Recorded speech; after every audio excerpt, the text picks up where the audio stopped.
suis architecte paysagiste. Je vous invite à un voyage dans l'art des jardins, à la rencontre de ceux qui les font vivre, les étudient et les imaginent.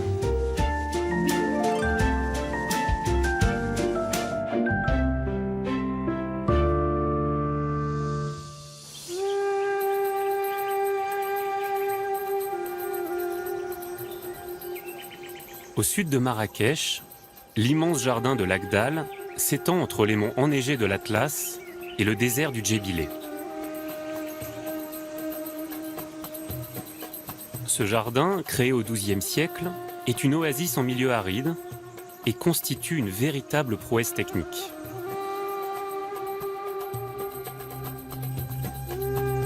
L'Agdal, c'est le miracle de l'eau à Marrakech.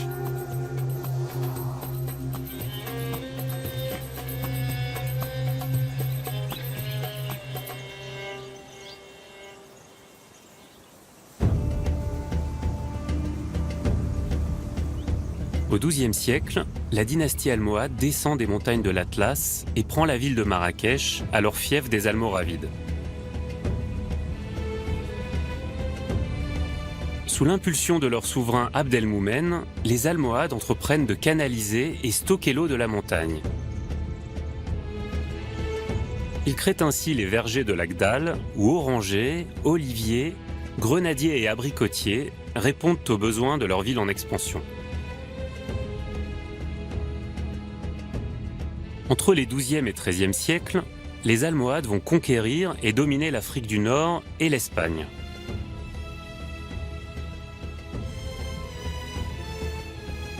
Pour protéger le jardin des vents arides et des tribus avec lesquelles ils sont en guerre, ils élèvent une haute muraille. Le jardin prend alors le nom d'Agdal, qui signifie en langue berbère « prairie close ».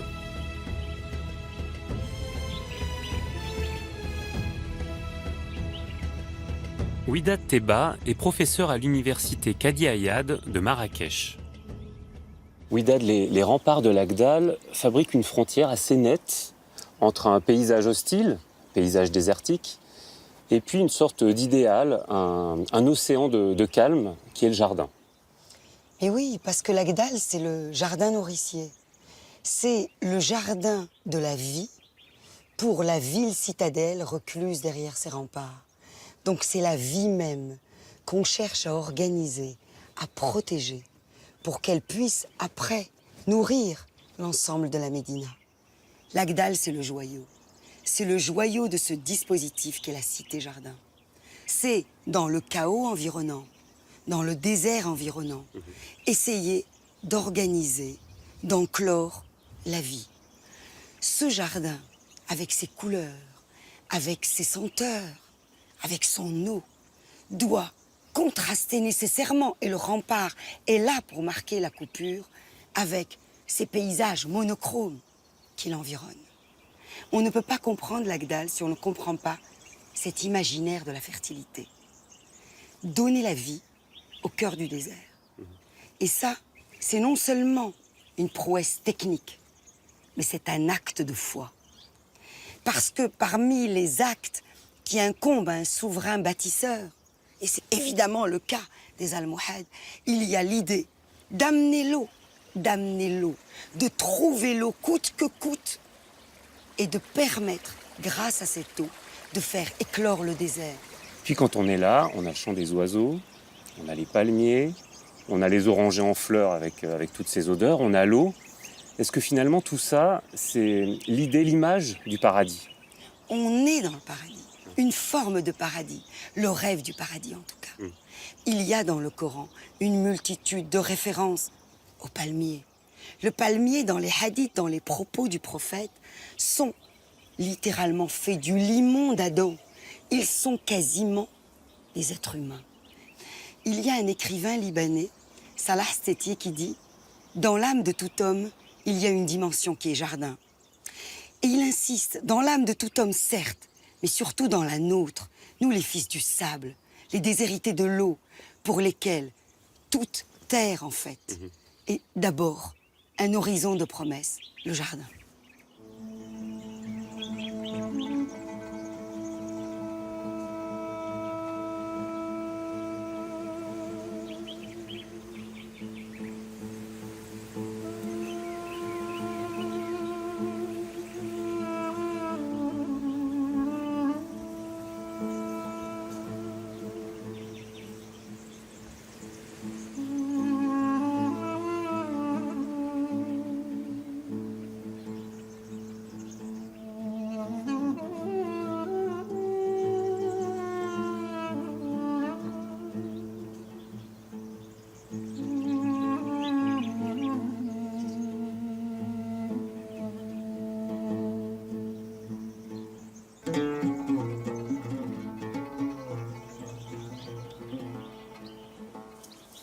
Ouidad, est-ce qu'on peut qualifier les jardins de Lagdal de jardins paysans? Oui, ce sont des jardins paysans. À l'évidence, on n'a pas un architecte paysagiste qui a conçu un schéma préétabli et qui, à partir de ce schéma, conçoit le jardin à la française. Ici, ce sont les paysans. C'est le savoir-faire paysan qui, depuis des siècles, a façonné ce jardin.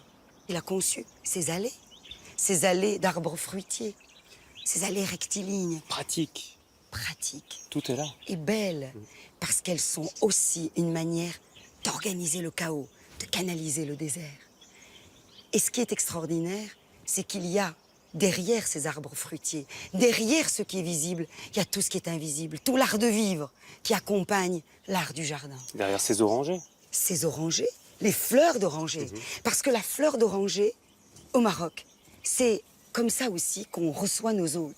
On les asperge d'eau de fleurs d'oranger. Et la fleur d'oranger est omniprésente dans toute la cuisine marocaine. Donc, le jardin, ici, est aussi porteur d'un art de vivre.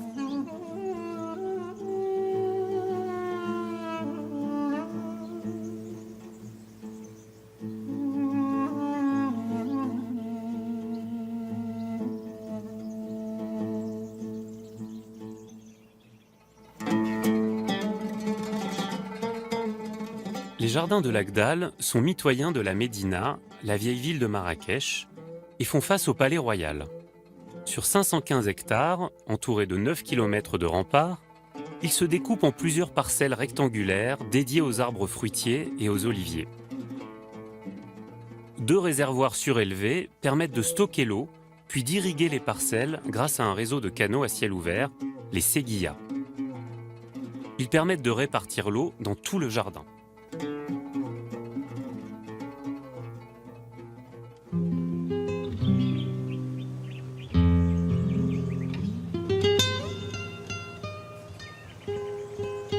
Toutes les dynasties qui se sont succédées à Marrakech depuis les Almohades ont contribué à la pérennité de Lagdal.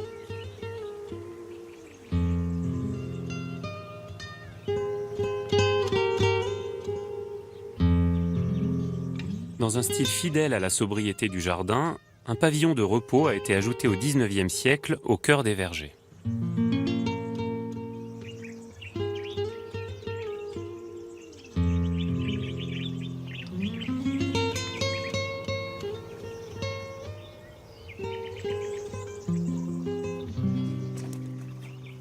Abderrazak Ben Shahaban est ethnobotaniste et parfumeur.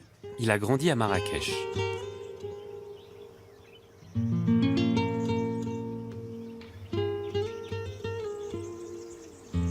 Monsieur Ben Shahaban, on est presque face à 1000 ans d'histoire, probablement l'un des témoignages le plus ancestral de l'histoire de l'art des jardins. Et ce jardin est au fondement de la ville de Marrakech. C'est finalement l'organe vital de la ville de Marrakech. Oui, c'est ce jardin qui va vraiment permettre à instaurer dans l'histoire Marrakech comme capitale du Maroc. Et il vient compléter ce qui a été fait 2 siècles avant par les Almoravides. Et il va apporter de la nouveauté, c'est-à-dire un parc où vraiment il y a une véritable démonstration de force, de capacité de l'homme à dominer la nature et surtout la gérer, l'orienter et choisir les espèces qu'il veut planter et les finalités de ce projet. Et alors qu'est-ce qu'on cultivait à l'époque à Lagdal? Alors à l'époque, la grande mode horticole, c'était les agrumes, qui étaient des arbres très inconnus au Maghreb. Alors ces agrumes ont une origine indienne et chinoise et ils ont été sélectionnés déjà par les Arabes au Moyen-Orient et expérimentés avec grand succès en Andalousie. Et c'est le succès de ces arbres en Andalousie qui ont fait leur réputation. C'était un fruit du luxe quand même, l'orange. On les appelait des pommes d'or, vous voyez. Et le premier champ d'expérimentation, ce fut les jardins de Lagdal, à côté d'oliviers. À côté d'olivier, l'olivier est un arbre méditerranéen et les Almohades ont permis son extension vers le sud, ici à Marrakech. Donc c'est un arbre qui produit l'olive de table, donc qui est consommé comme un légume et qui produit de l'huile d'olive. Mais il ne faut pas oublier qu'à l'époque, le seul moyen de s'éclairer, c'était l'utilisation des huiles. Et donc l'huile d'olive assurait l'éclairage des mosquées, des édifices religieux, des palais royaux et même l'éclairage domestique à l'époque ici à Marrakech. On a vraiment le sentiment que ce jardin fonctionne comme un organe vital, comme un élément essentiel de l'organisation de la ville de Marrakech. Oui, on ne pouvait pas de toute façon assurer la sécurité alimentaire à Marrakech avec des oranges et de l'huile d'olive. Ces deux arbres constituaient la strate arborescente et sous la strate arborescente, on cultivait beaucoup de légumes et de plantes aromatiques. Puis il faisait déjà chaud à Marrakech, c'était un climat déjà semi-aride, donc toutes ces choses, elles n'étaient pas censées pouvoir pousser aussi facilement ici. Oui, donc avant la fondation de Marrakech, Marrakech était une steppe arborée. C'était sauvage avec quelques arbres épineux et des graminées qui poussaient quand il pleuvait. La région n'avait pas un très grand passé agricole avant la création de la ville. Même si le climat est sec, comme on maîtrise l'irrigation, irrigation, eau plus chaleur, ça assure partout dans le monde une très grande productivité. Donc finalement, grâce à ce jardin, on arrive à nourrir une ville entière, on arrive à contribuer à son essor. Finalement, le jardin de l'Agdal, c'est une démonstration de pouvoir. Absolument, c'est une démonstration de pouvoir parce que je crois que la volonté des Almohades, dès le début, c'était faire de ce parc, évidemment, un jardin nourricier. Et à travers cette fonction, c'était de montrer une puissance politique. D'abord, tous les visiteurs du Maroc, tous les ambassadeurs ont été reçus ici. Et dans les chroniques, dans les mémoires des écrivains qui sont passés par là, les historiens, les chroniqueurs de l'époque, tout le monde parle de l'Agdal parce que c'était l'attraction. Et ça a continué jusqu'au XXe siècle. On a des auteurs qui ont été impressionnés par le parc.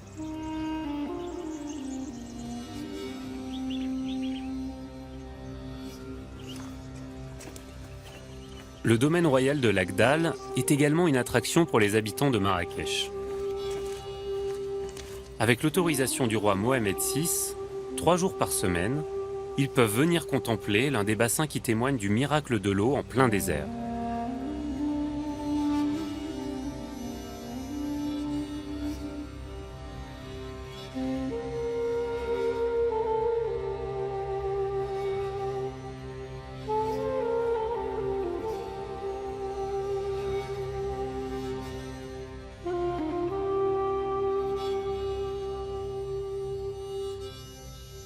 Hamid Triki est historien, spécialiste du patrimoine marocain.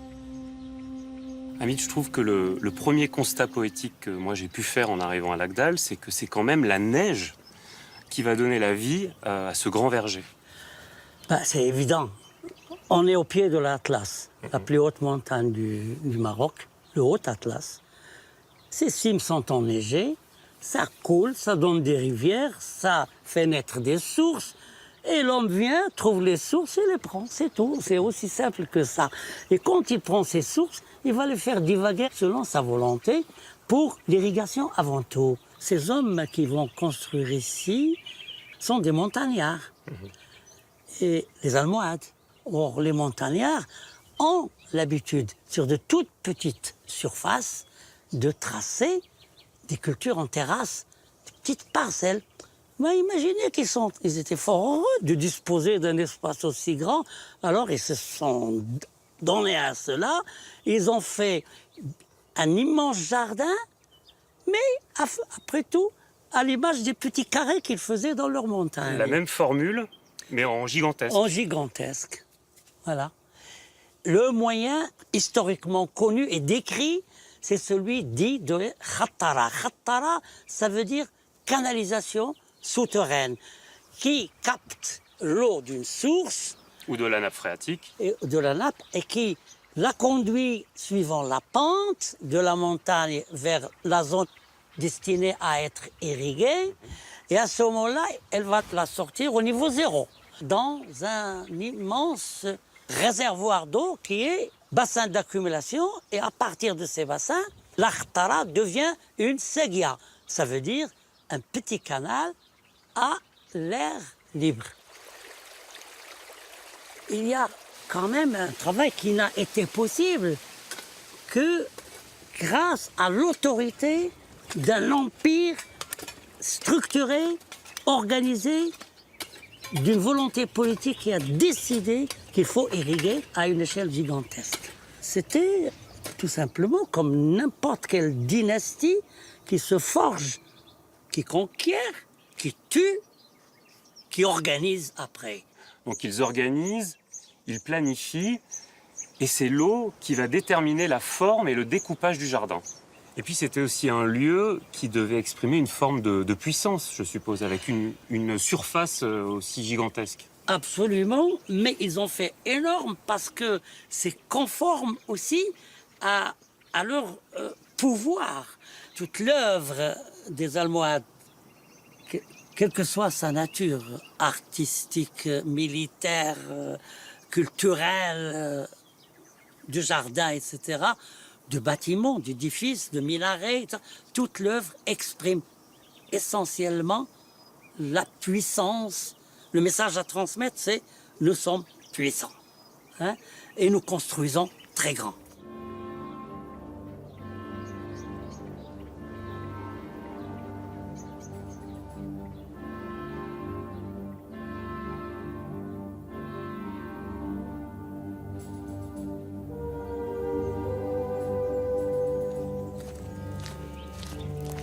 Laoussine Anish est ingénieur hydrologue à Marrakech. Là, on est autour d'un bassin de l'Agdal, dont l'eau sert à l'agriculture, mais pas uniquement. Il y a toutes les activités ludiques. Et de temps des Almohades est utilisé pour apprendre aux soldats la natation avant d'aller conquérir l'Andalousie au nord.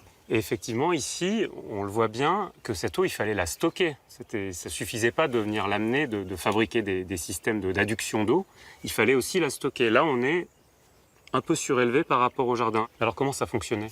On a 2 grands bassins dont la profondeur peut aller jusqu'à entre 4 et 5 mètres, en plus de 2 autres petits bassins. Et à partir de ces bassins, on sort une sorte de canalisation. C'est pour ça qu'on est en altitude par rapport au champ qu'on va irriguer, parce qu'on fait de l'immersion, c'est-à-dire une irrigation par le gravitaire uniquement.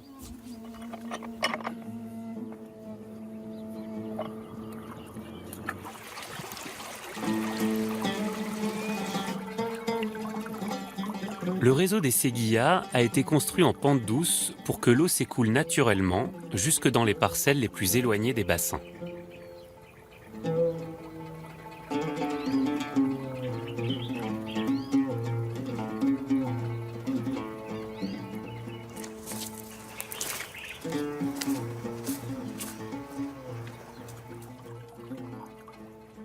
Donc ces sagas sur des centaines de mètres ramènent l'eau au point le plus éloigné du bassin pour irriguer par inondation.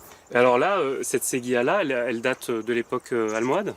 Elle date de l'époque d'Almohade, en même temps de la construction des bassins de tout le verger. Donc ce qu'on voit là, c'est le XIIe siècle alors ? C'est le XIIe siècle. Et alors là, l'appareillage, il est très délicat. On voit qu'il y a vraiment plusieurs couches, une couche de mortier, une brique du mortier, une brique, et ensuite des briques inclinées pour fabriquer le couronnement. Ça, c'est sublime. En revanche, elles sont un peu abîmées. Est-ce qu'elles fonctionnent encore ? Oui, les sagas, ça fonctionne encore, puisque ça ramène l'eau du bassin, sauf que le système qui remplit les bassins, c'est-à-dire le système qui est en amont, les khetara, c'est-à-dire les galeries souterraines, ils sont plus fonctionnels. Ils sont à sec. Pourquoi ? Parce qu'eux, ils étaient construits au niveau supérieur de la nappe. Et comme le niveau de la nappe a baissé, donc ils sont à sec. Donc ils ramènent plus d'eau. Et cette baisse du niveau est due à plusieurs raisons, c'est-à-dire la démographie, le développement du tourisme avec les golfs, l'agriculture intensive. Donc le niveau de la nappe, ces 40 dernières années, il baisse entre 1 à 2 mètres par an. C'est-à-dire que le réseau interne d'irrigation fonctionne, mais le réseau externe qui va chercher l'eau plus loin, lui, il ne fonctionne plus. Tout à fait, il ne fonctionne plus parce que ces galeries sont à sec.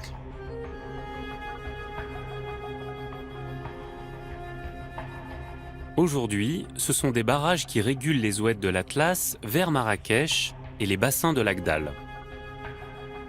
Les Almohades avaient su construire un système d'adduction par simple récupération de l'eau. L'eau, à présent devenue chère, est encore plus précieuse. Les jardiniers ont à cœur de l'économiser, surtout en période de canicule.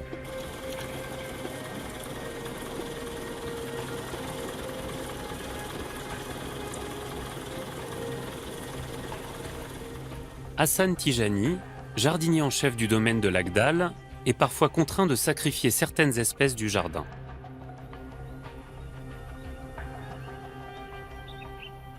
Hassan, la vocation nourricière des jardins de l'Agdal, finalement, est restée la même pendant presque 10 siècles. Quelle est la différence entre ce qui était cultivé auparavant et ce que vous cultivez aujourd'hui? Les figuiers ont été arrachés il y a 2 ans à cause de sécheresse. Et les amandiers aussi. D'accord. Donc il y a encore des arbres qui subissent la sécheresse à l'Agdal. Oui. Donc vous avez conservé en fait les essences qui étaient les plus résistantes. Oui, par exemple, l'olivier, c'est l'espèce la plus résistante. Le grenadier, oui, aussi, il résiste, mais pour les fruits, il ne résiste pas aux chaleurs et au manque d'eau, parce que la chaleur cause du coup de soleil sur les fruits, alors il les éclate. Quand il fait chaud, l'arbre, en fait, il va se défendre contre cette chaleur, donc il va laisser tomber ses fruits. Oui. Et parfois même ses feuilles, d'ailleurs. Dans ce cas, c'est la catastrophe. Oui, là, c'est fichu. Ça fait chiffrer. Ouais. En 2005, c'était une année difficile. Au lieu de récolter 400 tonnes de grenadiers, nous avons récolté uniquement 120 tonnes. Ah ouais. Nous avons perdu les 2 tiers de la production à cause de la chaleur et à cause de manque d'eau.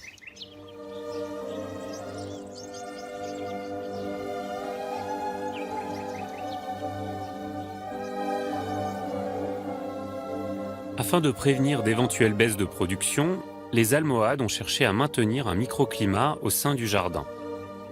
La fonction coupe-vent des murs en pisé réduit aujourd'hui encore l'évaporation.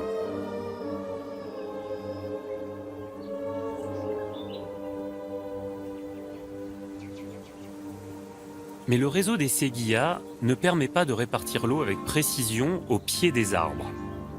Elle peut mettre 20 jours pour descendre dans les parcelles les plus éloignées. Aussi, on privilégie aujourd'hui l'irrigation au goutte à goutte qui permet de réduire la consommation d'eau tout en fournissant la quantité nécessaire au développement des arbres.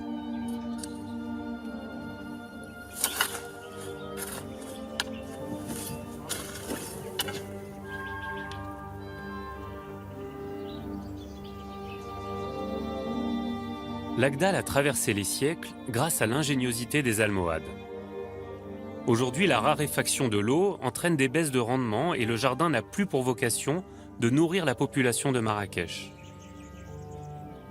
Mais la moitié de sa production est toujours consommée au Maroc, tandis que l'autre est destinée à l'exportation.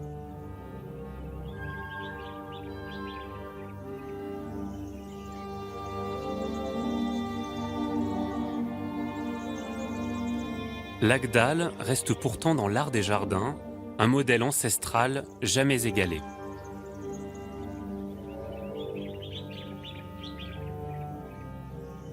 Ouidad, on est plein d'idées préconçues sur le jardin. Ici, à l'Agdal, la beauté, elle n'est pas immédiate. Même si on prend une claque. Évidemment, l'Agdal a tout du jardin devant lequel on peut passer sans s'en rendre compte. Pourquoi? Mais c'est tout simplement parce que c'est un jardin agreste. C'est un jardin qui non seulement est un hymne à la nature, mais c'est d'abord un hymne au savoir-faire paysan. L'Agdal, ce n'est pas un don inespéré qui a été fait à Marrakech. L'Agdal, c'est une appropriation lente, laborieuse, difficile, de technique, d'une complexité inouïe pour arriver à cela. Le chant des oiseaux, les couleurs, les sons, les odeurs, les arbres qui se mirent dans ces bassins, mais d'abord et avant tout dans le savoir-faire paysan.